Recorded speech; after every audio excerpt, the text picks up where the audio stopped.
हम लोग अपनी औलाद पर हर वक्त एक जोर देते रहते हैं कि टेक्स्ट बुक पढ़ो, टेक्स्ट बुक पढ़ो, और उसका नतीजा ये होता है कि हमारे बच्चे जो हैं उनकी एक टनल विजन बनती है, सिर्फ एक खास डायरेक्शन में देख पाते हैं, और वही टनल विजन उनकी जिंदगी में कामयाबी में सबसे बड़ी रुकावट साबित होती है। इंसान की पर्सनैलिटी का जो सबसे कारगर हिस्सा है वो टीम स्पिरिट है, और टीम स्पिरिट के साथ साथ स्पोर्ट्समैन स्पिरिट ये बहुत जरूरी है।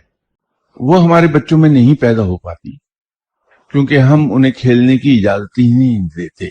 जब तक कि इंसान का विजन ब्रॉड नहीं होता, उसका मेंटल होराइजन ब्रॉड नहीं होता, वो इस लायक होता ही नहीं कि अपनी जिंदगी में कामयाबी से कोई कदम उठा सके।